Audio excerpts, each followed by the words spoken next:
Hey, the music was slowing down. That was weird. It was slowing down. It's not like it's on tape or anything. Right? Is it Memorex or is it live? I think it's Memorex, but I'm not sure. Right. All right. Welcome to the Hangout Live again tonight, man. It seems like it was a very slow, grinding week this week, dude. Didn't it to you? I mean, It was yeah, I mean it was I don't know, it was a sad week for music for sure with the loss of the guy, the man, the King Eddie. Yeah. right there, baby. He was the guy, man. Anybody who knows, most arguably, I'll say arguably, and in my opinion, the most influential guitar player of all time.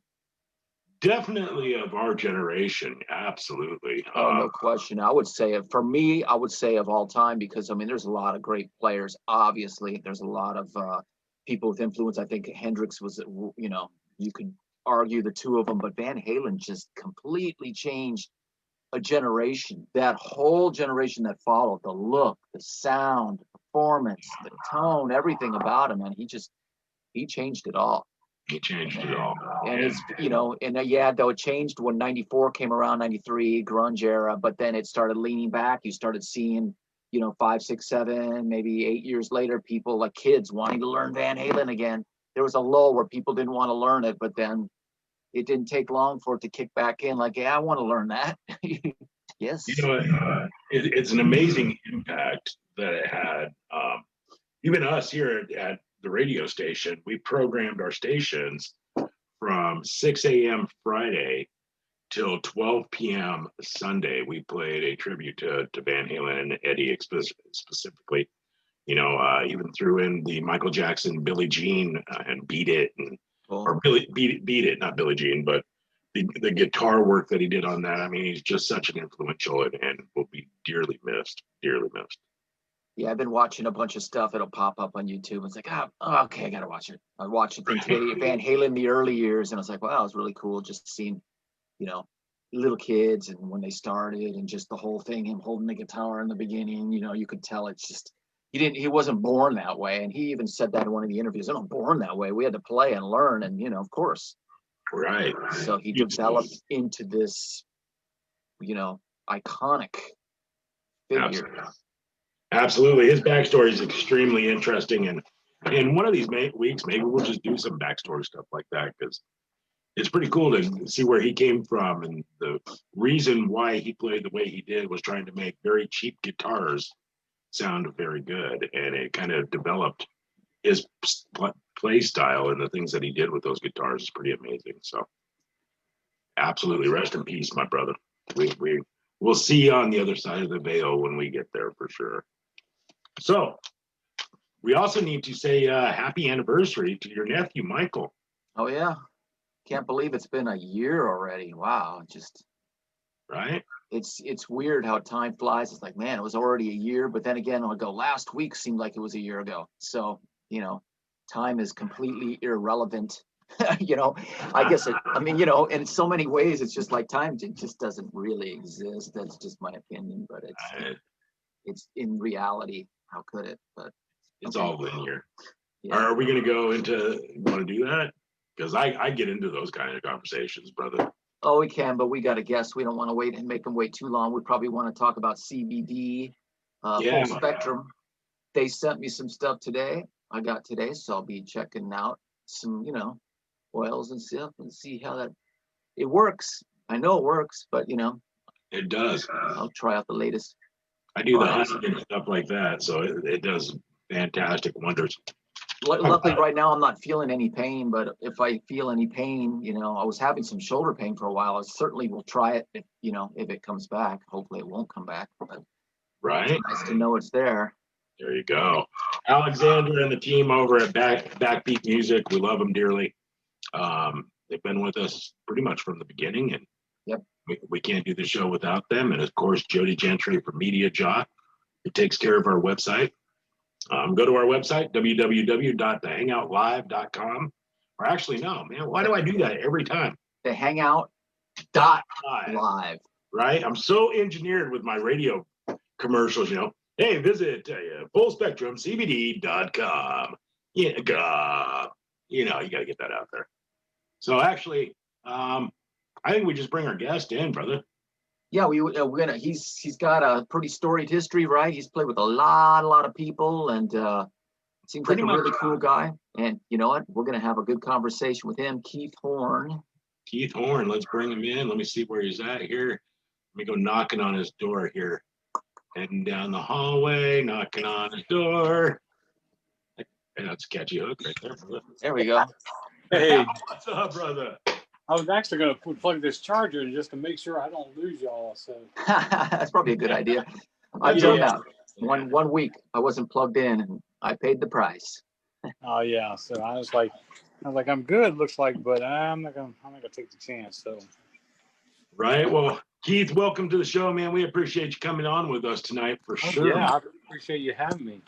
Absolutely. You've had such a storied career. We'll name off a few artists that you played with, but then we're going to take it all the way back. But you played with Luke Bryan, you played with Trisha Yearwood, Hart. I mean, seriously.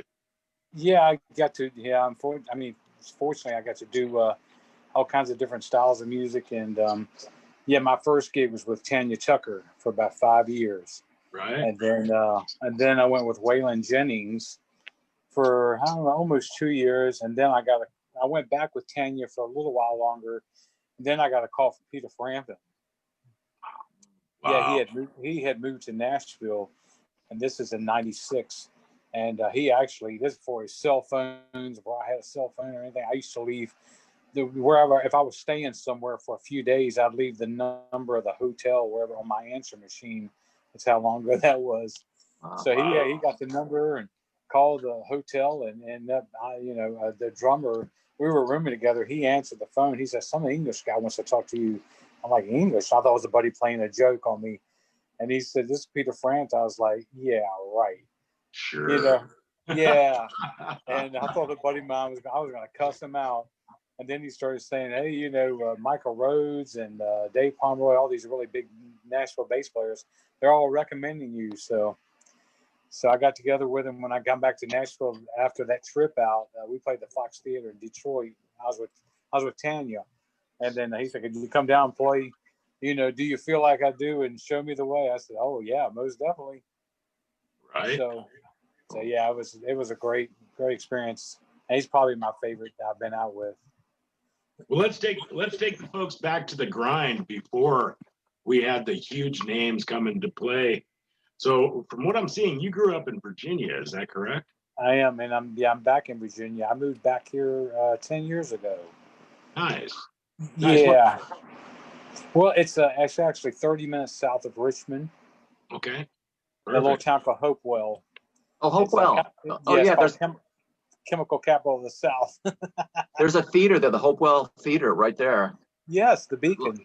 Yeah, the Beacon Theater. That's right. Yeah. A lot of bands go through there. Yep. Oh yeah, exactly. Yeah, I used to go there and watch movies when I was a kid. Oh wow. Yeah. We were supposed to play there about I think it was back in April. Then it got moved to last month, and now who knows? Right. That's crazy. Yeah, but it's a beautiful venue. Yeah. They put a lot of money in it. So my bloodline comes out of Virginia. That's where the Drakes first moved to in the country. Oh wow. Okay. So yeah, I absolutely adore that place. It's so beautiful. Beautiful. Yeah, there's some beautiful parts. Charlottesville, Waynesboro, up in that area, Stanton, Roanoke. That's some beautiful parts up there. Right. So age 6, you get your first gig. Age 6, really playing with Dad's country band? I'm playing guitar. Yeah, he was playing bluegrass at the time, and he had got me an acoustic guitar, and he was trying to teach me to play, but he was trying to teach me to play right-handed, which I'm a right-handed person totally, but I don't know, it just didn't feel right, so I didn't mess with it for maybe a couple of months, and then I came in from school one day, and I picked it up left-handed and started strumming on it, and he was like, he could hear that I had rhythm, so he's like, so he switched the strings around for me to play lefty, and then he taught me like the old bluegrass country song, Wildwood Flower. In 2 weeks, I was playing the song. Wow. So you're actually up on stage at age 6 in front of people playing. Oh yeah. Yeah, it's a funny story because by age 7, we played some gigs where, I'd get up and sing "You Ain't Nothing But a Hound Dog," Elvis Presley, and everybody's like, "Oh, check out this cute little kid singing," and I'm making more money than the band is. Well, I was 7 years old. I walked out of a gig with $75 at 75 years old.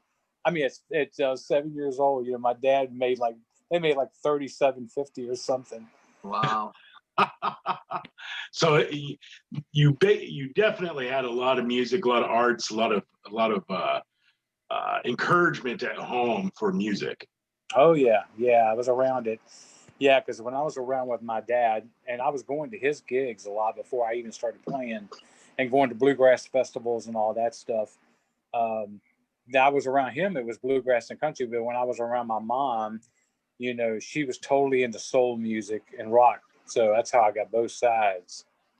Oh, Nice, brother. Nice. So who were some of the major influences when you were that old, music wise? Are we talking, Well, Zeppelin? actually, the guitar player for Buck Owens was probably one of my biggest guitar idols because I used to watch him on Hee Haw, the old country show, and he was one of my main influences. And Roy Nichols, who was Merle Haggard's guitar player for so many years, because Merle Haggard's my favorite country singer ever. Nice. Oh, cool.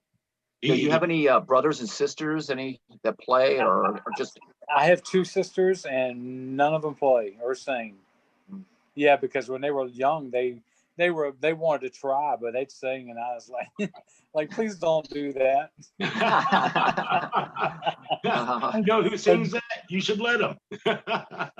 Yeah. So no, I was on just me and my dad. I mean, I think we had some ancestors down the line that played a little bit. My dad was a weekend guy, and then of course, when I got about in high school, I started playing 5 and 6, 7 nights a week. So I took it further. So why did you start playing bass at the age of 12? I mean, obviously you were probably getting pretty proficient at the guitar by then. Well, I was playing drums actually with my dad's country band around 8 years old, and so I played that for like I said 3 years or so. And our bass player that was in our country band at the time, he couldn't find a gig playing. He was really a good drummer, better than me, but he couldn't find a gig playing drums. So he started messing around with bass, and he played good. Didn't even know a note. I mean, as far as if you said hit G or C, he didn't have a clue. But he could hear it, and he knew exactly what to play. So he kept leaving his bass over at our house for rehearsals. So one day after school, like I said, I was getting close to 12. I went in one day and I just picked it up and just started messing with it. Of course, I was playing it upside down because it wasn't my bass. I couldn't restring it. Right. So but I don't know, it just kind of caught with me. And so what we did is one night we were at a gig, and I told his name was Joe. I said, Joe, let's switch the last set. Let me play bass, you play drums. And he looked at me like, what are you talking about? So I was like, yeah, I've been like working on songs, after school and stuff. I know I've got a bunch of them down, and let's just do it. So my dad's looking at me as I'm going over to the bass, for the last set, and he's like, what are you doing? I said, just watch. And we played. I mean, it sounded just like it was much better with me on bass and him on drums. It was just like a total switch. Wow. And my dad after the first song said, yeah, you need to be on bass. It's like it was like my instrument. Wow. Just felt more natural and it definitely did. Yeah. Wow. You were playing that bass upside down then. I was playing. Yeah. Matter of fact, like I said, I didn't have a bass, so we switched instruments. I gave him my drum set because I had a Ludwig drum set. He had a Fender P bass and a Fender Bassman, and we switched. We just, I took the bass and amp, and he took the drums, and then we played like that for 6 years, me and him. Wow. Yeah, because we played in a top 40 band after that. Did you restring the bass? I'm sorry? Did you restring the bass or no? No, I never did. I just left it upside down. Like I said, I got so used to playing it like that. Oh, yeah. So okay. I said, I'm just so used to it.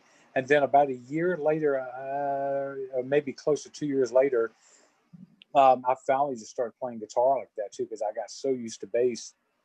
So I started picking my dad's right-handed telly up and start playing it upside down instead of I used to have a right-handed Strat strung left-handed. So I kept picking his up, and I got used to playing it upside down. So I switched totally like that now. Cool. Wow. Cool. So you went into the top 40 after that. So I see that you've won a ton of awards growing up. Well, yeah, because I got heavy into the flat picking stuff. Cool. You know, like I said, being, you know, coming up from bluegrass, and there was a bunch of contests around here. Different cities had, you know, bluegrass and country, you know, guitar contests and bands and all that. Yeah, and I you know, was fortunate to win a bunch of different ones, a bunch of different years. So it was cool. And, you know, I didn't touch an acoustic for years, but in the last 5 or 6 years, I've got back into playing acoustic a lot. Right. Because I mean, that's what I first started on. So, Yeah. What was the band Fusion or Secrets? I'm sorry, Secrets. Secrets, yeah, it was a jazz fusion band I got in 1985. Me and Carter Beauford started the same night. They Really? hired him on drums. We never met each other, and we started the same night, and we played together like we had played together for 20 years. We were laughing so hard because we were hitting so much stuff together, and it was just, I don't know, it was like, you know, like they say, a match made in heaven. And so we played together for, you know, 5 years, almost 6 years. And Wow. yeah, it was. I've got some board tapes of that band, and people to this day just said, man, it was just like one of the best fusion bands we ever heard. I mean, we opened up for the Yellow Jackets, Michael Brecker, Mike Stern, Miles Davis. We opened up for a lot of people. Wow. Miles Davis, huh? Yeah, and kind of. I mean, I'm not, you know, not to brag or anything like that, but you know, they said Miles don't usually hardly come out of his dressing room. Well, we used to do a song that I wrote in the band called Baseball. Bassball. Oh yeah. I saw And that. it was a total bass thing, you know. And when I took the solo, you know, of course I didn't see it, but they said Miles came out of his dressing room and he was looking over the stage at me and like watched the whole time. I was like, man, I would have just fell on the ground if I'd known that. I would have been a nervous wreck. Right? So what prompted you to move to Nashville in 1992? Well, actually, you know, I had really become good friends with the Wooten brothers, Victor Wooten and all his brothers, Wow. here in Virginia when they were here. And because a real quick story, I met Vic the first time in 1984. I'm playing in a top 40. This is all Duran, Cameo, that whole era, the Fix. Right. I mean, you know, with the hair. I mean, you know, I had a white mohawk. Because I was all into Kasha Gugu and all of that kind of stuff. So at this club, we played 5 nights a week. You know, I kept hearing about the Wooten brothers, and they had been to New York and did an album with Kashif, you know, big producer. And I kept hearing they're from that area, and they said, you got to hear these guys play. They're unbelievable. They can play anything. So my first meeting with Victor is I'm playing this funk song, and I see the dance floor starting to, like, people are spreading out and letting this young guy do all this break dancing, like windmills and all this stuff. And then after, when we took a break, he came up to me and it was Victor Wooten doing all the break dancing. Wow. It was crazy. That's So crazy.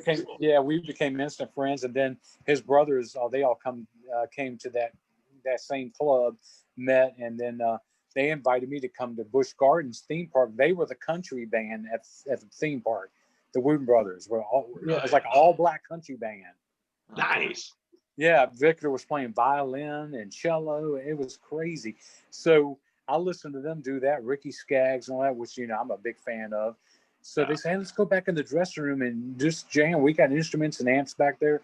We went back there and they started playing Alan Holdsworth Weather Report. And I'm like, whoa. Wow. Yeah. I mean, being a country band on the theme park stage and then going back in the dressing room and they're playing Alan Holdsworth and Weather Report. I'm like, God, this is crazy. That's Have you read his book? I haven't. No. Oh, incredible. I Somebody turned me on to it on an airplane a few years ago, and I just read a little bit and I go, I gotta get it. And it was the music lesson. I mean, is amazing. It's not the way he teaches and talks is like, it's super inspiring. Yeah, Super I know. I inspiring. need to read that. Love to read it. It's a fantastic read. I know I'm going to reread it again. I just know I had to go back through it because you learn so much in just a different way. It's just a different level of thinking. I thought this is Sure. so good. So good. Yeah, because speaking of that, when I first moved to Nashville, I lived with them for about 6 months until I got the gig with Tanya, and I was able, to get my own place and all that. So I stayed with them and hung out, and it was like going to music school. I mean, we jammed to 5 a.m. every night, just about. Wow. Wow. Just sleep all day. Wow. That's what a great education that would be. Just that, Yeah, I'm very fortunate to grow up around those guys. Wow. That's crazy cool. So prior to the show, Robbie and I were having a lesson in country as far as how to talk country, because he was saying Tanya. And I was like, no, man, it's Tanya. Yeah, Tanya, because she don't like Tanya. She don't like Tanya. Just like I was telling him, it's patriotic, not patriotic. That's hilarious.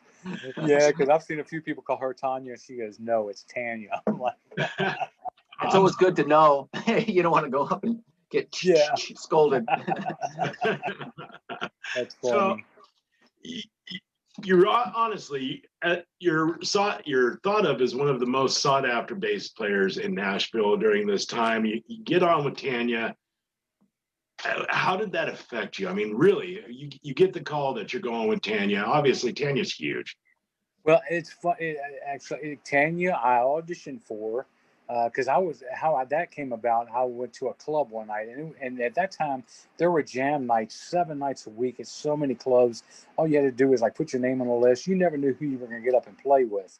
It was just like Russ's Hard guys, Diamond Rio, all those guys were hanging out. It's like all the singers: Toby Keith, Tim McGraw, Tracy Bird, Kenny Chesney, all hanging out at the same club. So, but I sat in, and when I sat in, Tanya Tucker's band leader, which was her drummer at the time, we sat in at the same time. And like as soon as we finished, he came over to me, he goes, "Are you looking for a gig?" I said, "Yeah, I just moved here." And he said, "Well, I'm Tanya Tucker's band leader and drummer." He said, "We're having auditions." It was like 2 days later. He's like, "Would you be interested?" I said, "Yes, sir." So I went over there and auditioned, I think 15 or 16 bass players, and I got the gig. And I know because I have serious high vocals, like I sang with so many females all my life. I mean, especially black females in bands. So I was able to, sing over top of them. So when I sang at the audition, I think that's what got me the gig. That my vocal ability as far as the harmony stuff. Right. Cool. That had to have been completely life changing and just kind of blow you off your feet. Well, it was, because I've been a fan of Tanya since I was a kid, and she's only 3 years older than me. She just turned 62, actually, yesterday. No, 2 days ago. And I text her and wished her happy birthday. And we see each other once in a while, like just different places.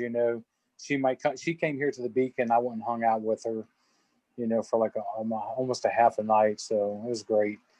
But yeah, it was quite crazy because by the time I got back to the apartment, they said, "Hey, Tanya Tucker's band leader called and wants you to call him." And I said, "Wow." So I called him and he said, "Hey, gig's yours if you want it." And I was like, "Wow." He said, "You be on the bus, Tuesday at like 7:00 p.m." I'm like, "Yes, sir. Tell me where. I'll be there." So, and my first gig was in Virginia with her. Oh, how cool is that? At Salem Civic Center in Roanoke. It was my first gig. So my whole family and a bunch of friends got to come to the show.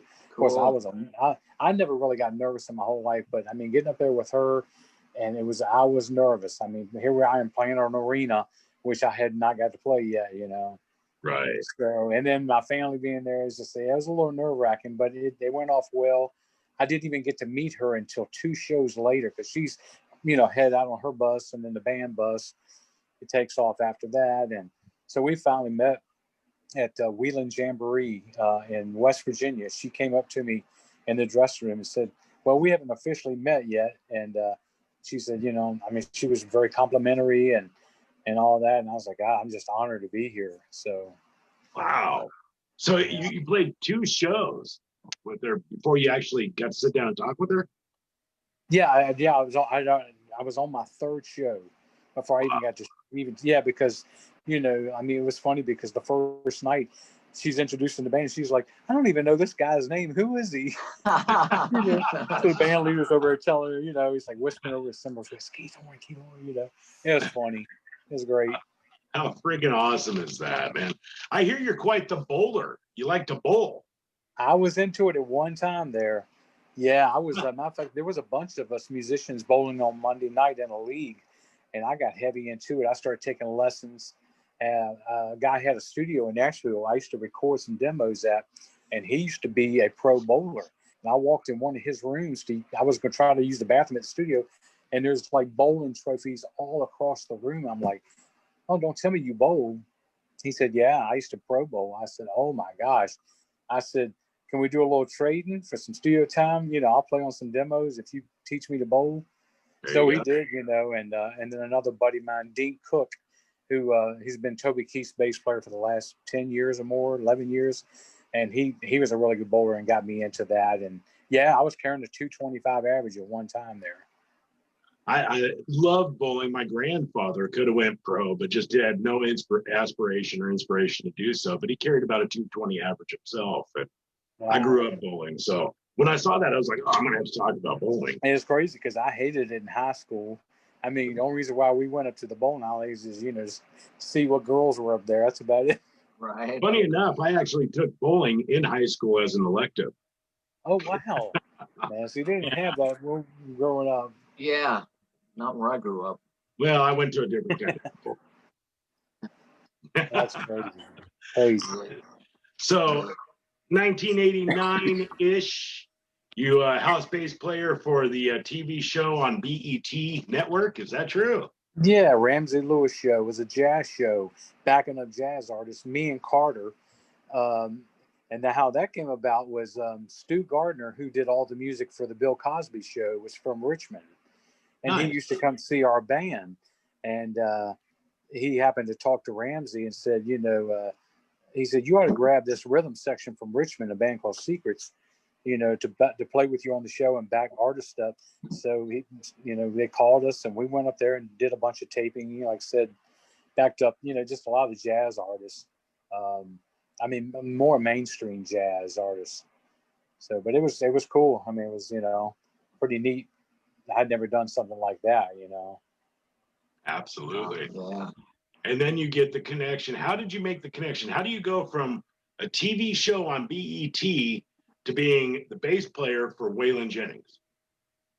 Yeah, I know. It's crazy. I mean, because I left Richmond, you know, I mean, I love the band Secrecy. It was incredible. I learned so much in that band, but it kind of like, you know, we're just going to keep doing this the rest of, you know, how is it going to go anywhere? And I was starting to get the itch to maybe go do something else just to see how far I could go.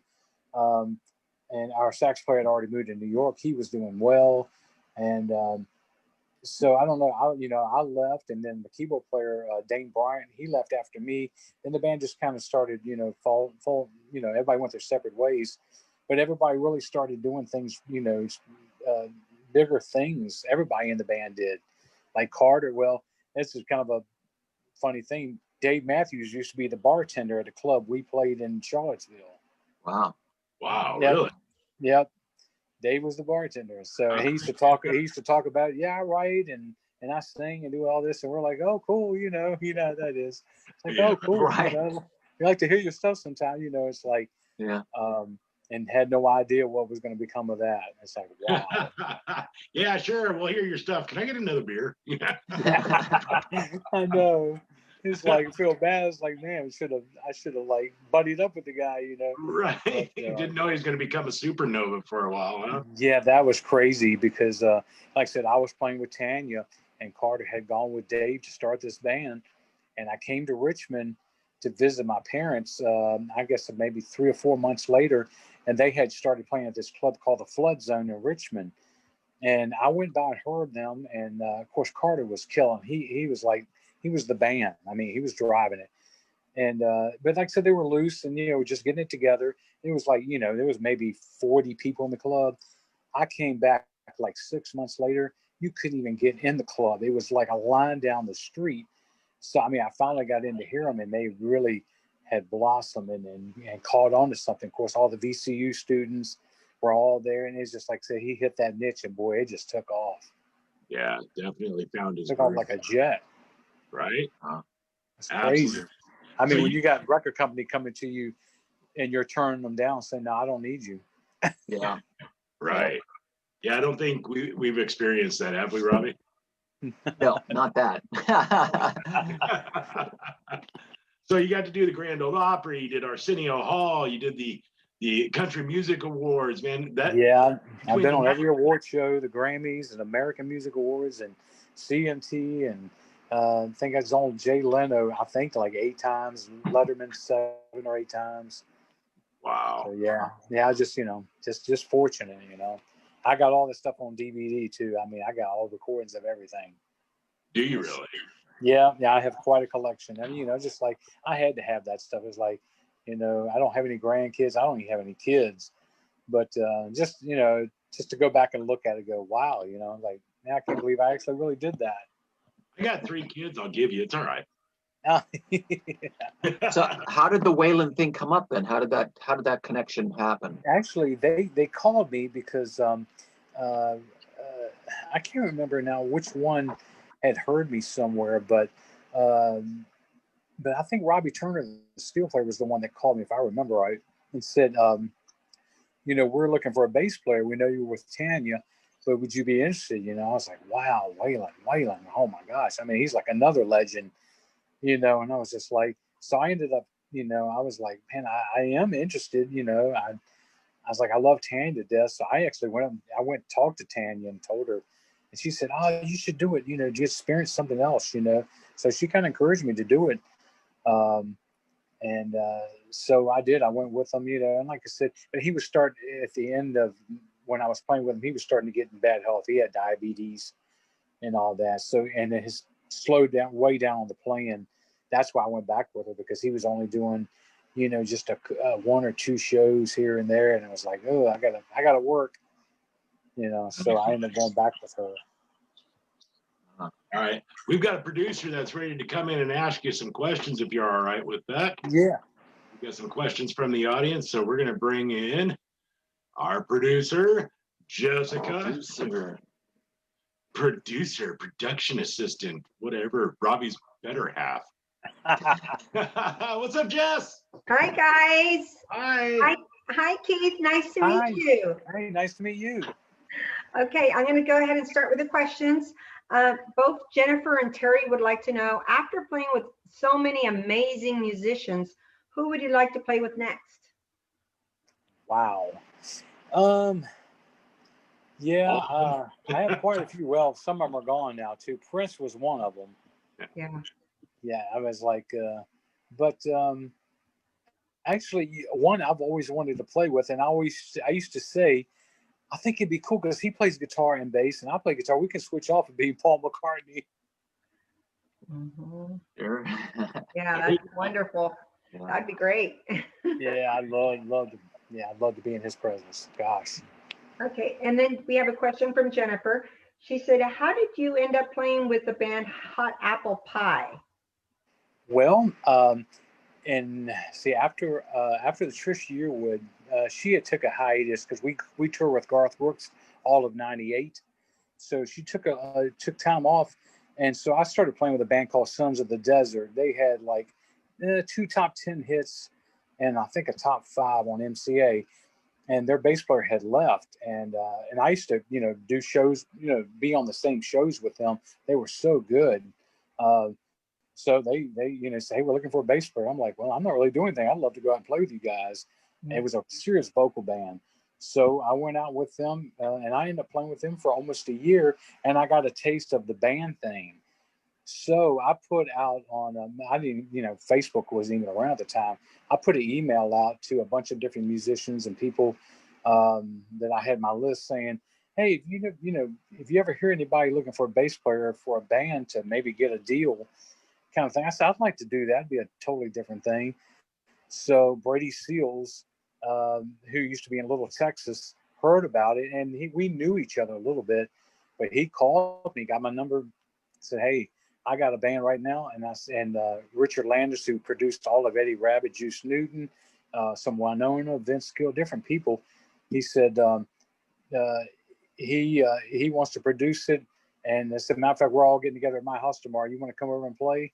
So I came over and played one song, and our harmonies and everything was so on point. Richard Landis said, I can get y'all a deal next week. I know I can. Wow. So it was crazy. So literally about 3 weeks later, he got us a deal on DreamWorks. Wow. Wow. And it just kind of took, it just kind of took off from there. And matter of fact, at that time, I had already started playing with Lone Star, the country band from Texas. Right. And I was playing with them, and a great bunch of guys. But again, I was just still a side guy with the Hot Pie thing. I was like, well, I'll actually get to play on the record. I get to play my own thing and write part of it if I want to, get into that. And so, yeah, it all came about that way. Yeah. Wow. Your career is amazing. Oh, no, thank you. Oh, yeah, it is. Yeah. Fortunate. It's fortunate. Yeah. It's very, very fortunate, very amazing, very talented. Okay. We have another question also from Jennifer. What type of bass guitar do you like to play when you're on tour? Wow. Yeah, I have played so many different ones because I played Ken Smith's basses for almost 20 years. And actually, that's kind of a long story, but I just got one not too long ago. It was actually given to me, and it's a very rare one. But Lakeland is probably my go-to bass I play mostly, Lakeland basses. Nice. Yeah. Nice. You got anything else, Jess? I do. There's a whole bunch of them, actually. I just wasn't sure if I could ask. Okay. How did you learn to play the steel guitar? Playing in country bands with my dad, we had, usually had a steel player in every band. Right. I had learned so much about how the instrument worked, what the pedals did, the knee levers, what changes what, but I could never sit behind one because I knew there's no way I was going to play right-handed. So when I was in Richmond in Secrets, a buddy of mine, Don Grubb, had a music store here called Don Grubb Music. And he called me up one day. He said, hey, a guy brought in a steel guitar that he tried to switch around left-handed for his nephew to play. He says, I don't know if it works right or what, but you need to come check it out because you always said you wanted to play steel. So I went over there, and it was like, it's like a little student model, and it kind of halfway played. I got behind it and was kind of making noises. He was like, I thought you never played one. I'm like, I really knew what the instrument did. With the bar, where to put it, as far as chords and stuff. And I said, so I bought it from him and I took it home. And about 3 weeks, maybe a month later, I was already playing like Ricky Skaggs records. Wow. Playing the steel guitar parts because I already could hear in my ear what everything did. It just kind of caught on quick. Wow. That's incredible. Yeah, and it's a crazy instrument. Oh gosh, it's crazy. Because all limbs are moving together. I mean, you got volume pedal, and you got one foot doing the pedals, and you got both knees and both hands. So I mean, everything's moving at the same time. Wow. Too much for me. Thanks, Jess. It's insane. We'll try to bring you back in later in the show. Thanks, Jess. Okay, thanks. Thank you, Keith. All right. Nice to meet you, Jess. Nice to meet you. You've got so much, and I want to get through all of it. And I know that you got up this morning at 4:30, so I don't want to go too far over our hour. Actually, I didn't get up quite as early this one. I went in later to where I work. But yeah, my normal thing is getting up about at least 4 o'clock. And yeah, a lot of people know. I mean, I was at close to 500 pounds at one time there. Right. And I had a gastric bypass, which, long story, actually Tanya paid to have it done for me. Really? Yeah, she paid because it wasn't cheap. And I mean, my insurance, they him and hawed about it, and she just said, "Hey, I'm paying for it." Because she was always worried. I mean, because I was heavy. I was wearing a 60 waist. And I just, but I didn't never really have any health problems. I mean, I didn't have high blood pressure. I never smoked and all that stuff. Rarely even drank. I drink more now than I ever did back then. I had that done, and so around I guess around probably 2003, 2004, when Hot of a Pie first started getting it together.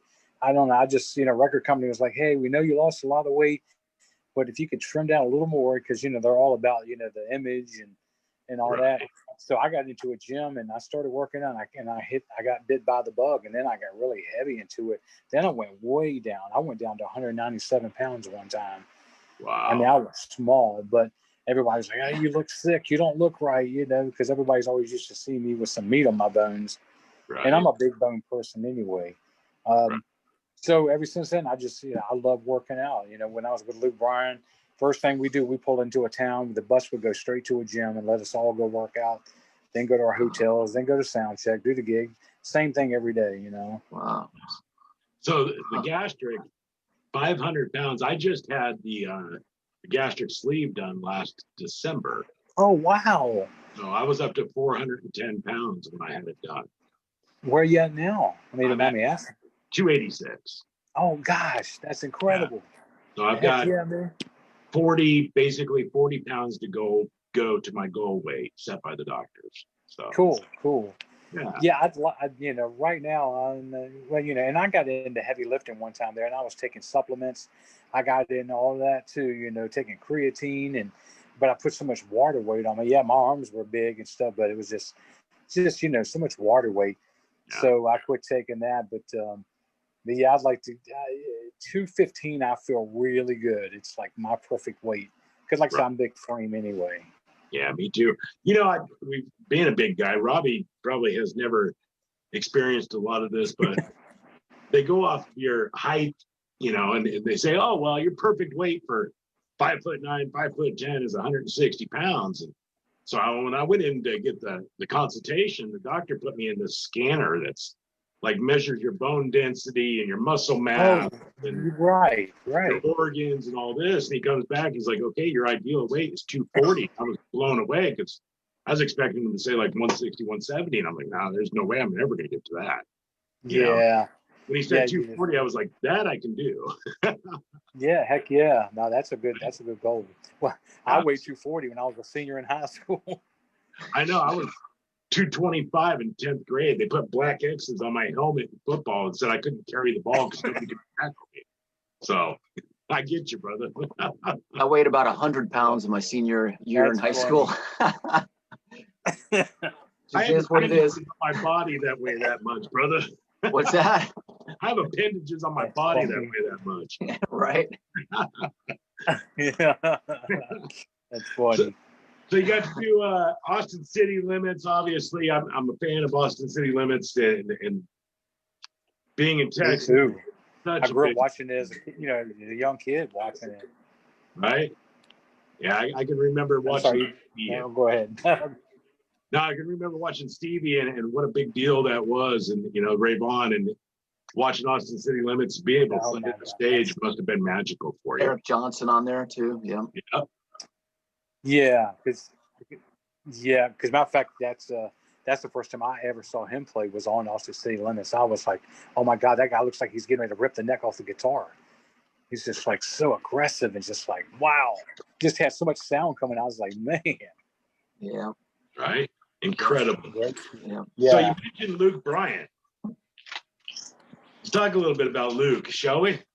Yeah, Luke, a really, really, really good guy. He treats his people good. I can tell you that. I started with him in 2008, which he was still pretty country. He had his first record. I thought was just awesome. He had a lot of good songs. And then I played with him in 2009. And actually, I was just trying to get off the road because I just done it for so many years. I was like, I wouldn't mind staying in town and just try to do more of the session scene, which, I got to do some in Nashville, but you really pretty much had to stay in Nashville. So when they call you, you're around, you can go do it. Then you start, edging your way in and getting a little network of studios going. Because I had tons of calls sometimes, but I was on the road, and so they called the next guy, then I'd never hear from him again, Right. So it's that kind of thing. But yeah, Luke was great. I mean, he was a great guy. Yeah, I mean, the music later on. I mean, when I was with him, he was still like said pretty country, and I know he got into the pro country, but hey, it's money in the bank. That's it. I actually run a radio station here that's a country station also, and it's called The Bowl. And Oh yeah. that's one of our taglines is no bro country here. So Wow. just Well, listen, was the bowl? All right, how did Pie play place called? When we were doing our like little, we first started out, we were doing clubs and stuff, and it was some armadillo in Houston. It was a club called the Armadillo or something. Yeah. I know which one you're talking about. Yeah, it had been like 2004. I still got pictures of that gig. Right. But in Houston, yeah. But I was thinking the Bull was the one that was doing the radio thing that night or something. I can't remember. Right. There's probably numerous. So I run The Bowl and Jack FM here. Oh, right. Yeah, and the Bowl, I mean, no bro country. We focus on the 70s, 80s, and 90s. Oh, Play a yeah. very, very limited amount of today's country, but yeah.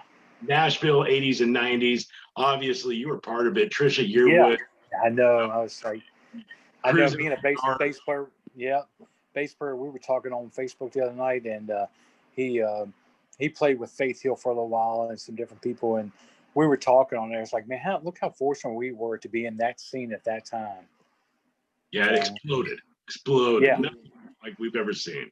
So you guys were opening at one point. You said you were opening for Garth Brooks with 98. That would have been. He was pretty much. That was his heyday. Oh yeah, huge. He was selling out 5 and 6 nights at one arena. As a matter of fact, just a real quick story. You don't mind me telling? No. We played with him in Houston. Whoops, we did. Thing fell out of the wall thing there. Hit me in the head. We got it on tape. Yeah, we did it like 5. We did 5 nights or something, and we were going to San Antonio to play the Alamo Dome, and it was on an Easter weekend. We finished in Houston on Saturday. We're leaving the venue, and Trisha is on. She rode the bus with the band. She didn't like being by herself. Star bus. She wanted to be with the band. So it was Trisha and the band on one bus, crew on another bus, and all that. So we're riding along, and she opens the curtain up. She's sitting up in front and talking to the bus driver, and she says, "Hey, we got a surprise for you. Me and Garth both have a surprise for you guys." We're like, "What are you talking about?" Saying, "We're stopping at Guitar Center tonight, and you guys and Garth's band are going in, and y'all getting whatever you want. We're taking care of it." We're like, "Wow!" I know. I said, "Say that again." She said, "Yeah, we're stopping at Guitar Center. They're going to open the place up. They're going to be security there. Garth's bus, this bus, we're stopping there, and you guys go in and get anything you want, and we're buying it." And I was just like, "Oh my God, this can't be happening." Wow. So what did you get? We were there till like 1 o'clock in the morning, and I ended up, because I never had a Les Paul. I've always had Telecasters and Stratocasters. So I saw this left-handed Les Paul, so I was checking that. It was strung left-handed, but I was checking. I was like, "Well, I would love to have that," but it's like it's not cheap, right? And so I'm like, "Nah, I'm not messing with that." So I'm looking at some cheaper basses, maybe, or some a different kind of guitar or something. And the salesman comes up. He goes, "Now, are you a guitar player for Trisha or Garth?" I said, "No, actually, I'm a bass player for Trisha." He said, "Well, I got something that you need to see." And they had just come out. It was called a Relic. Like Fender made Relic guitars. It made them look like they're old. Yeah, distressed. So they had a jazz bass that just came in, and it was basically a relic of a 1966 jazz. So he pulled out of the case, and it played and sounded unbelievable. But all I could think about is, man, I really want that Les Paul. That's what I really want. Right. So Trish and Garth, they're walking around, and then I'm over jamming, and a little thing playing, and they're like, "Is that what you're going to get, the bass?" I said, I couldn't say, "I don't really want this. I want the Les Paul." But I couldn't say that. I was just like, "Yeah." I said, "This is pretty incredible." I said, "But it's pretty expensive." They're like, "No, we don't care what it costs." And I was like, so they taught me into getting it, and they both signed it, and I just put it under my bed. I never played it on a gig. Wow. Yeah. How cool is that, man? I'm a huge, huge Garth fan. Man, just what a generous guy. I mean, Yeah. just down to earth. He's just, and what proved it to me, we played North Carolina on that same tour, and it was like 2.5 hours from here, Raleigh, and my whole family came to the show. I mean, like stepbrother and stepsister and my sisters and just a bunch of people, um, and I went up to his used to be his tour manager, Kelly, his brother. And I said, hey, would you think Garth would, just meet my family real quick or just take a picture? I don't want to, infringe on anything. And he said, oh, I'm sure he would, And so I'm walking down the hallway and he had already said something. Garth stops me and goes, hey, your family's here? Get him over in the room. I'm going to come over in a few minutes. I'm going to go change. He came and changed, put his clothes on, and he stayed there for an hour and a half with my family. I mean, I was just like, sir, I was like, I know we got to share it. He goes, we're good. We're good. And he was taking pictures and signing, and it was just like, wow. I mean, he was that nice, It was 98 or 99. I got a call. I used to do transportation services and security work.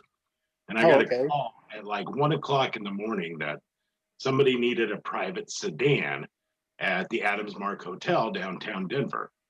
I'm thinking not much of it. And the name on the ticket was Mr. Bell. So I get down there and this gentleman walks out, of course, blue jeans, the ball cap pulled down, a little sweatshirt on, and he jumps in the car. And I said, what can I do for you? He says, man, I really want some crunchy tacos from Taco Bell. And I turned around and looked, and it's Garth. Wow.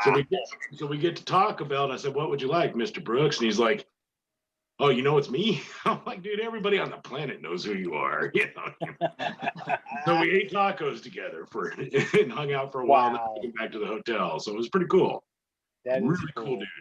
Really cool. Yeah, definitely. Yeah, definitely. No doubt. I mean, he deserves everything he's ever gotten. And he is an entertainer. I mean, that's what he is. Absolutely. 150% in it, We just saw him in Omaha not too long ago, and most expensive concert tickets I've ever dropped money on, but I had to because they were front row. Wow. Yeah. Well, that was something that was amazing to me in '98. And I heard he had taken marketing in school. Well, that's what one of his majors was or something. Right. But his ticket prices in '98 were $21 for a ticket. So he kept them so low that I would see the same faces almost in the same seats like 3 and 4 nights in a row because they would buy that many nights and then they'd spend all their money in merchandise. So, I used to hear astronomical numbers in his merchandise a night, and I was like, well, that's pretty smart. Keep your ticket prices down and let them spend their money elsewhere. Yeah, I think we were side stage, front row because of the way they had the stage set up, and I think we dropped 1,200 on those. So, but it was a cool stage. It went all the way around, so you know how he is. He's running. He's all over the place. Yeah, the energy and stuff is incredible. But Trisha got to play with him. She opened for him. Obviously, in '98, '99, they still weren't a couple, but. Now we got to see him as a couple. It was really cool, man. That must have been a really cool period of time for you. It was incredible. He did a lot of stuff for us. I mean, he took us to Busch Gardens. He, rented movie theater out after a gig, let us go in there and they, just close the whole theater down and just be his band and crew, our band and crew, And then one time we went and, I was like, I got some popcorn. He was like, hey, he goes, dude, I know you can eat more than that. I was like, well, I'm just getting some popcorn. He's like, no, you need to get nachos and some bonbons, all that crap. So, I mean, we're walking in the theater with our hands so full of crap, It's like, he's like, yeah, you didn't get enough stuff. Go. Like, but yeah, he did a lot of that stuff. That was amazing. Yeah. 3 names in music that, just hit mega stardom. Obviously Presley, Jackson, Brooks. I mean, that's exactly. It doesn't get any bigger than that. No, it doesn't. Yeah, he's the biggest in the country, no doubt. Absolutely. I was kind of surprised that the Chris Gaines thing didn't do anything for him because when that first came out, I was living with a friend of mine and we were listening to he worked in radio and stuff. We're like, man, it was really well done. Yeah, and we thought this is gonna be big, and it's this whole different personality, and for some reason people just didn't. Nah, they just I know a lot of people. It was just like I can't get into that. It's just like it's Garth with a way, but. Yeah, it was it was a pretty clever thing to try to do. it was really well done. I was pretty surprised. We were both like, wow, when it didn't happen, we were kind of shocked. We thought this was going to be huge for him too, you know? Yeah. So I'm sure you know the backstory on that is that there was a movie that was being made in Australia, and it was a character, Chris Gaines, that whole thing started. Well, the movie. Oh no, I didn't even know that. So when they launched the record and they launched this huge persona of Chris Gaines, it was supposed to coincide with the movie. Well, the movie bombed. It didn't get produced. So Oh. when it launched, everybody's like, what the hell is Garth Brooks thinking? When Oh, nobody knew that there was supposed to be this whole movie persona thing. See, I never even knew that. oh, Yeah. I know Wow. they were going to do a behind the music for it too. I heard they were going to. I guess Right. if the movie took off and everything went as it was, they're going to do this whole persona behind the music completely, you know, who knows? It would have been Right. super cool. I thought it was Yeah. going to be good, but It was a killer album. He did a fantastic job. absolutely. Yeah, I mean, it was some definitely cool stuff. I was like I said, I was like, wow, this is crazy. Somebody's, I mean, doing a whole different thing like that. It's like, wow. I mean, that's going out on a limb. Yep. Yeah, absolutely. He actually played a huge part in my life unknowingly as I was driving back from LA about 97-ish, 98. And I had long hair. I was abusing everything I could possibly get my hands on. And I'm driving through the middle of Utah, in the middle of nowhere, and I've got to be in Denver the next night. And I'm out in the middle of nowhere, and I'm turning through the radio stations. And the only thing I can find is this country station out of Moab. And the song "Much Too Young to Feel This Damn Old" came on. And I'm like, well, it's music. It'll keep me awake. And one of the lines, obviously, being, I've got to ride in Denver tomorrow night or Boulder tomorrow night. And I'm thinking, well, that kind of fits a little bit. You know, I've got to be there tomorrow night, too. I know, So that's crazy. I got back. I got off of all my, extracurricular activities and kind of changed up a little bit. So, yeah, huge impact. Wow, that's a cool story. Right. So it's cool that you got to share the stage, and obviously all the people you got to share the stage with, man. Come on, let's talk about Heart. Yeah. I know. Yeah, that was that came off the Peter Frampton thing, because some of the guys in REO Speedwagon's crew worked for Hart. So they when that tour ended and stuff, it was in '99 actually, and they said they're going to do just some dates, and they're looking for a bass player, so they recommended me for that. So I ended up going out there, and actually I discussed with Ann about the whole gastric bypass thing. Did you? Yeah. Mm-hmm. Did she end up having it done? She did. Good. Yeah. Yeah, I know. She had fought it for a while. She had fought the weight for a while, but right. Yeah, that's crazy. What year was that? When was that with Hart? That was like '99. Okay. Yes, yeah. Like I said, it was just a handful of dates. And man, God, her and Pat Benatar are the best rock singers ever. I mean, female. Oh yeah. I mean, and Pat used to be here. And this is another weird little story. Pat was married to a guy in the military. Well, Fort Lee Army base is like right here in Hopewell, basically right on the edge of Hopewell. Right. Well, I used to play with my dad at a place called K&G Restaurant when I was 10 years old playing drums. Well, guess who was a waitress there? Really? Pat. Yeah, she was waitressing there. Wow. Yeah, it's crazy. And she was in a band in Richmond called Coxswain's Army after that. Huh. And, of course, I was too young to go see her in a club and stuff. But, yeah, she actually waitressed there for a while because, like I said, they were stationed at Fort Lee right down the street. So it's crazy to think about that. Wow. Yeah. That's insane, man. That's insane. So do you remember her from that era or? Well, I just remember her being a waitress. I mean, I totally remember what she looked like. And, I mean, she didn't ask to get up and sing with us or nothing like that, But I remember, her working there in her face. And then years later, like I said, seeing her, and I was like, oh my God, that's the same girl that worked at the restaurant. Wow. And then, like I said, well, it's like she played in Coxswain's Army, which there was a little before my time as far as being able to go to a club. I wasn't even a teen yet, Huh. That's incredible, man. Yeah, so that's crazy. With Ann Wilson and stuff, I mean, the music obviously is iconic. Dreamboat Annie album is by far one of my most endeared albums that I've had in my collection forever. What was it, brother? Just tell me the energy that it on that stage. Yeah. Well, the first time I played Magic Man, I mean, that's like, because that's one of my favorite songs when I was, I was 13 or 12. That's something like that. And me and my buddy, we used to ride like motocross bikes.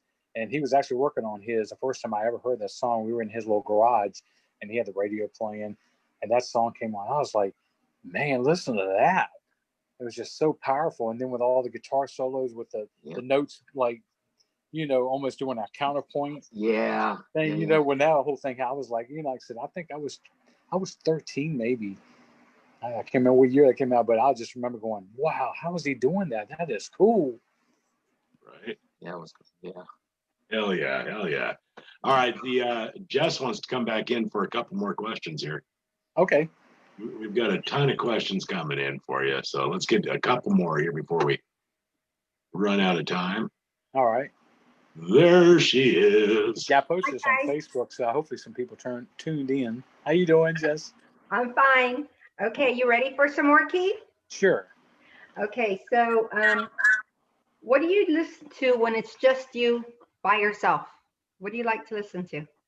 Wow, that's a big like I'm gonna tell you what my playlist is in the gym. It's everything from Merle Haggard to Rage Against the Machine to Five Death Punch.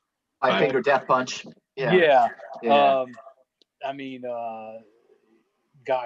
Slipknot. I mean, I listen to all that stuff. Wow. But my heart is still in 70s, like in early 80s rock. I mean, I was a huge I've seen Rush 8 times. So I was a huge Rush fan. Got all their albums. Huge Van Halen fan. I have all their albums. I got to see them in their heyday. I got to see them in 1984 when I was playing the club in Newport News where I met Victor. I got to go see him that year, and then we ended up doing, so many of those songs on our gig, because they were just mega hits. Yeah. So AC/DC, I didn't get into AC/DC, which they were very popular when I was in high school, and I didn't get into them until the late 80s. Wow. Yeah, it was like, I don't know why I didn't catch on to them. I thought they were great, but I was so into Van Halen and Rush. I mean, and Boston was a big, Tom Schultz. I was like, big fan. It was like, it was such a different sound, and a big Brian May fan. Absolutely. Oh yeah, I mean Queen. I mean that's yeah. Just Freddie Mercury is one of the best singers ever lived. Oh, by far. I mean what they did. I mean just like all the vocals and stuff. It's like it's just like, man, this is like a symphony, a rock symphony. Yeah, with 4 people. Yeah, I know. The sound they had with 4 people is just right. Insane. But I listen to so much stuff. It just goes from one end to the other. I love Foo Fighters. That's one of my favorite bands. Like I said, as far as the heavier rock stuff. A little bit of everything, it sounds like. Yeah. Oh yeah. Bluegrass, Ricky Skaggs, Rhonda Vincent, Alison Krauss. I love that stuff too. Nice. So yeah, it's not much I don't like. I like some rap stuff. I like the older rap stuff. I love Run DMC and Cool Mo D and all all that kind of stuff. Yeah. Mr. Mix-a-Lot. The vintage stuff. Right. Okay. And then Michael asked a question. What was your favorite song to play on Bill Leverty's album Divided We Fall? Wow. Wow. I don't know if because they're all so cool, and I haven't listened to it in a while. I don't know if I know which one. Yeah, it's got so many cool ones on there. I can't even really answer that one. Okay, right. They're all good. Yeah, it's cool. I mean, and I'm so honored to play on Bill's stuff. All of them is the answer. All of them. Oh yeah. But I'm so honored. And I've known Bill since 1980. Well, the year I got in Secrets, I met Bill. He was working at a music store. Oh wow. Yeah, he was working at a music store called Don Warner Music in Richmond, and I used to go basically buy my equipment from there. So Wow. I knew Bill since then, and but yeah, I was just honored, to play on his stuff. He's such an amazing player, such a good guy, great Yeah. singer. And Michael Foster, I love him. He's cool too. Yeah. They're great. They're great guys. Yeah, Absolutely. they really are. Yeah. Jennifer asks, what was it like? What was your reaction like when you stepped onto the Opry stage in Nashville, Tennessee? And what artists were you playing with the first time? Well, see, I actually didn't play with, even when the first of Tanya's, my stint with Tanya, we never played on there. Waylon never played on there. I didn't get to play on there until I started playing with Ricky Van Shelton. But then later on, they started inviting Tanya. Tanya was, kind of the outlaw, like Waylon, didn't do the Nashville way.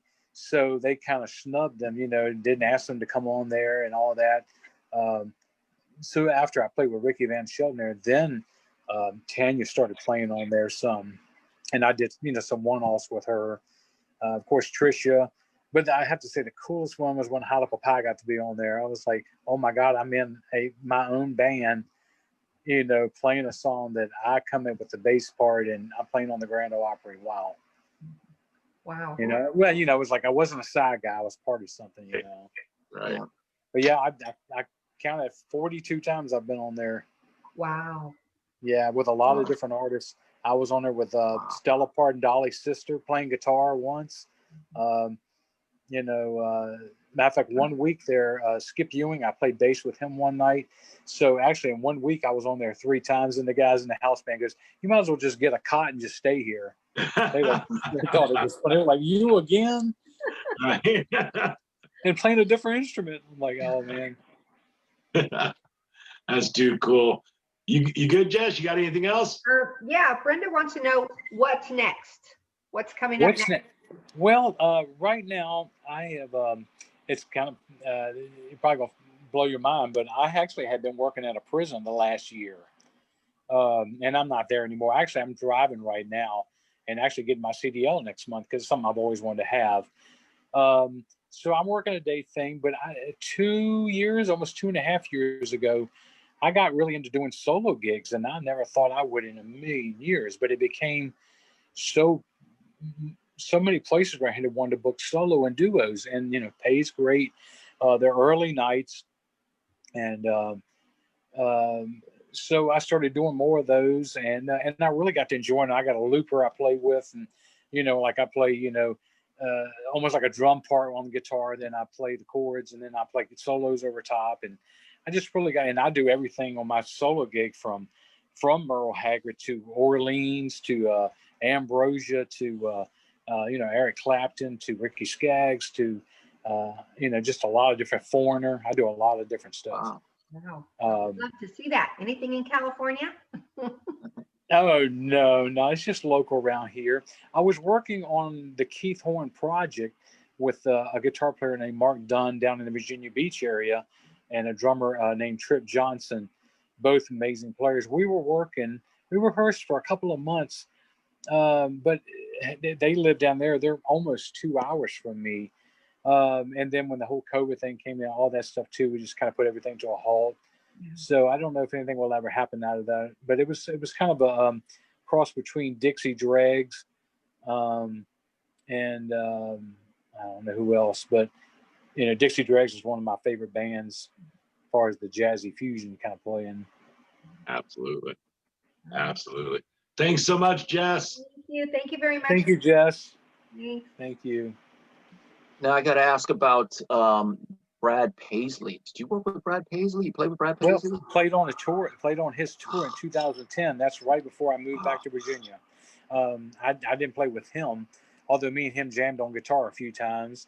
But I was playing with a guy named Easton Corbin, who was kind of a George Strait sound-alike. Really good singer, though. I mean, a really good guy, too.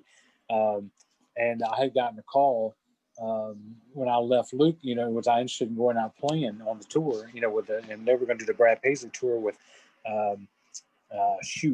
I can't remember his first name, Darius Rucker. Yeah, Justin Moore. There was a bunch of people on it. Wow. So I said, I said, I'm not really doing anything. I'm trying to stay in town, do sessions, but it's not working right now. So I ended up going to Easton, and we did the whole Brad Paisley tour. And to make it real short about that, I don't want to run out of time.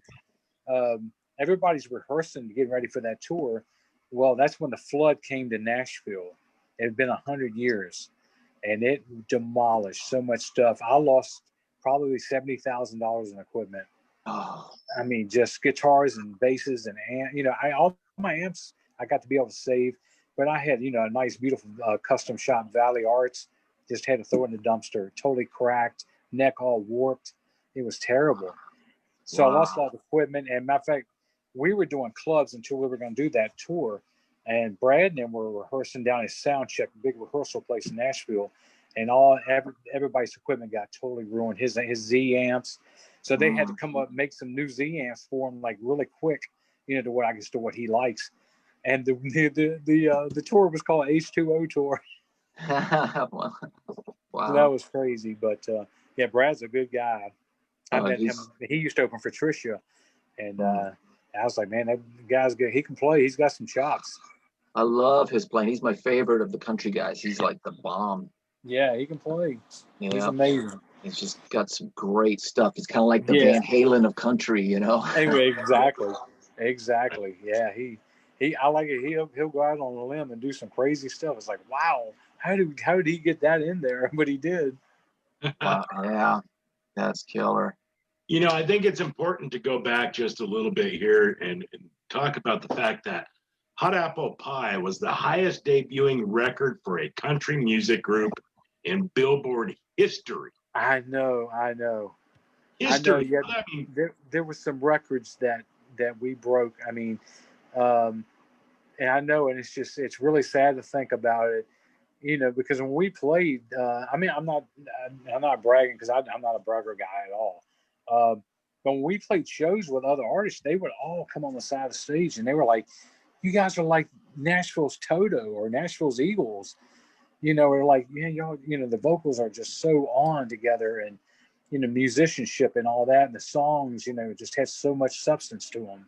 Right. I mean, the Hillbillies thing was kind of a, just a fun thing, and it was fun. They made a dance to it and all that. But yeah, I know when our record CD came out, it debuted that high. We were like, wow, maybe something's going to happen here. And then, but it got, I saw the politics of the record companies. One guy left, and then we kind of got swept over to MCA, and DreamWorks shut down. And we got on MCA, we're kind of like the redheaded stepchildren. They really didn't know a lot about us, so then you got a new promotion team that's trying to learn you, and then time is slipping away and your record's going, it hits to a certain spot, then it's kind of disappearing, and they put a single out, next single out, Easy Does It. Oh my God, what a great song. But right. It was just like, it was nobody pushing it. So it kind of fizzled out. It was sad. And we still got people these days say, we keep that CD in our car constantly listening to it. It's a great record. It's a great record. Right. It was unique, something different out of Nashville when it came out, no doubt. It's funny how this show tonight came about, Robbie, is Keith and I are actually new friends on Facebook. Yeah. And I was just cruising through my Facebook page and I'm like, damn, that's Keith Horne. Why haven't I messaged him about coming on the show? Oh man, when you messaged, I was like, wow, that's cool. You need to do that, You've had such a storied career, brother. I can't imagine the stories. We could go on and on and on. And we're going to be switching formats here to Twitch here pretty soon. And Twitch TV. Twitch TV, yeah. Okay. Robbie and I have been talking about the possibility of doing like a roundtable show where we bring in a bunch of the guests that we've had on and kind of do that. And I think you would be fantastic to come on that because. Oh, man, I would love that. I appreciate it. Absolutely. And when is he coming to the Beacon? Oh, I don't. Let me know. Yeah, if we do, I'll let you know for sure. Yeah, I live blocks from there. Wow. Yeah, as of now, they canceled it after the second time moving it. They just like, you know what, let's just cancel it and let's wait until 2021. Yeah, Right. sometime in there. So we're like, okay. And our schedule's getting full for 2021 because so many of the dates are moved in there. It's already a yeah. lot of dates, but at this point, we don't really know. Who knows? Who knows if we're going to play? We don't know. I'm Yeah. hoping so. If you do, y'all please let me know so I can come For check it out. sure. Oh yeah, we'll definitely get you in. I do the tour managing for the band as well as play guitar, so Oh, cool. for sure it'll be That's easy. like I Bill mean, Leverty, yeah. yeah, Yeah. yeah, I love working with Bill. We do shows with those guys too, and they're great guys. We had Bill on the show too, and he's just such an awesome guy. Yeah, he is that. He is, absolutely. Maybe I'll have to find my way to Virginia for that show. There Well, you go. we'll have some fun. No, I Yeah, would for love it. sure. Well, Keith, I appreciate you more than you know, my brother, for coming on, and you and I are going to stay in contact because we've got a lot in Great. common. Both worked in prisons. I just didn't very miss very cool. much every day. Well, cool. Yeah, y'all stay in touch and definitely I hope we see y'all in person. It'd be great. That'd be Yep, fun. for sure. And once we're on Twitch too, we maybe even just do another show with you because it'll be such a different format that it'll be a lot, Yeah. great. Yeah, This is roundtable great. thing sounds neat. Yeah, it'll be cool. It'll be fun. Awesome. Yeah. Well, Keith, get some sleep, my brother. I appreciate it. Yeah, Hey, thank if you you. have any questions about CDL and stuff, I still carry my Class A, so. Oh, okay. Actually, I'm just getting a CDL Class B because I'm just not interested in driving like a semi. But there's some stuff around here, and a buddy of mine owns a company. He's like, and I could use you, man. And it's like it's really good money too. And I was like, wow. And I was like, I could be making that in my music. I'd be making way more than I ever made in Nashville. And it's real close to home too. So. Right? Maybe I'll call you for a job then. Because radio don't pay squat, brother. All right. Have a fantastic night, Keith. Thanks so much, brother. All right. See ya. All right, take care. Bye. All right. Cool. What a cool dude, man. Super cool. It's funny because last week I was telling you that other guy, he reminded me of my friend Bernie, right? And this week he reminds me of a friend of mine, Andy Highhouse. His personality is there's so much the same. I'm like listening to him talk. That super humble demeanor, very super humble, right? And you just know the guy's just like a badass. I mean, guys like that are just really super talented, and they don't need to be out being braggadocious. I'm this or that. It's just is what it is, and it's cool. It's great conversation. It's great for people to hear that and hear somebody that's done as much as he's done and as humble as he is about what he's done. He gets it. He understands.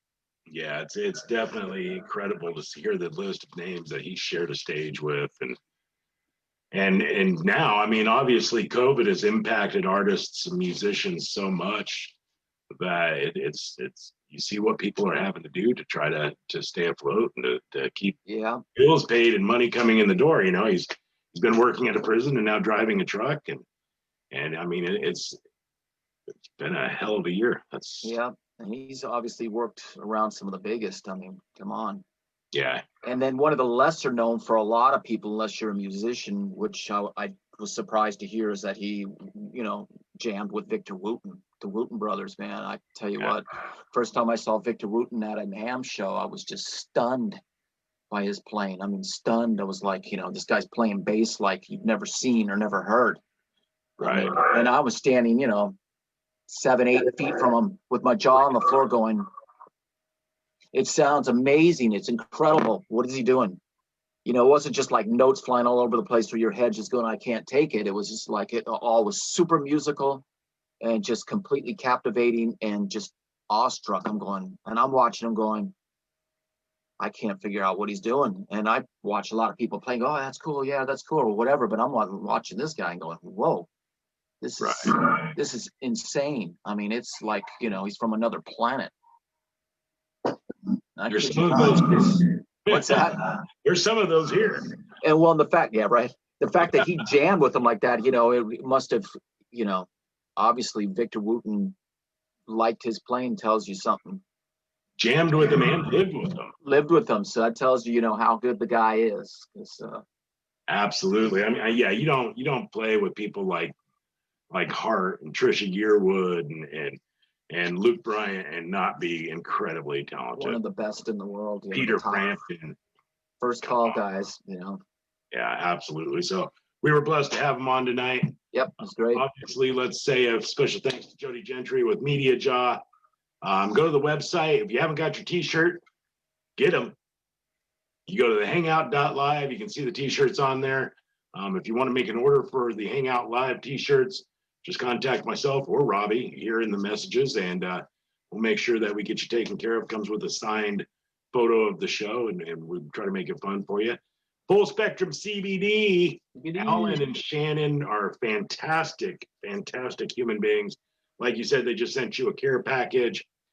They take care of me every time I go into the store, and we're super blessed to have them. What a great alternative. You really do. I know it's a joke, and we laugh about it because Robbie and I have recorded commercials for this company saying it's time to learn the truth about CBD, but really, it's time to learn the truth about CBD. I use it daily. I take milligrams under my tongue every morning. I've got some serious issues with my back with a levo curvature and some bone spurs, and it alleviates it better than anything else I've used, including prescription painkillers. So I know my sister uses it, my mom uses it, and they like it a lot. I used it when I had broken my foot on tour in 2018, and it was bad. But I was using it at some point on the tour, and I was like, it really helped. It really helped the pain. Yeah, management. It's incredible, and you don't feel out of it. It just goes away. It's not like you're high, right? Smoking it up, brah. But yeah, it's great stuff. So Alexandra over at Backbeat Music, we love you dearly and hope that things are well for you. They are having a jazz fest here in San Angelo on May 22nd that she is overseeing and part of the board for. And I'm trying to twist Robbie's arm out into coming out and just playing solo. It's just some jazz guitar and melting faces off of people. When is this? No pressure, Robbie, at all. What is it? May? Is that what you're talking about in May? May 22nd, Jazz Fest, San Angelo, Texas, featuring Robbie Lochner. Oh, yeah. Woo! All right. And as always, to all of you out there in the Hangout land, we love each and every one of you. We're so grateful and so blessed to have you with us every week. And we're going to keep doing this, man. We're going to keep rocking it until we go to Twitch TV. And then we're going to keep rocking it even harder from there. So thanks for tuning in tonight. We'll see you next week. And Robbie? We'll see you next week. Next week we have, who are we bringing in next week? Who are we bringing in? We are bringing in, come on. I'm freezing. Help me out here. It's your guy. It's your guy. It is my guy. It is guy. my guy. It's not your guy. This coming next week. Come on, help me out here. I'm feeling like a fool. Somebody in the chats. Damn it.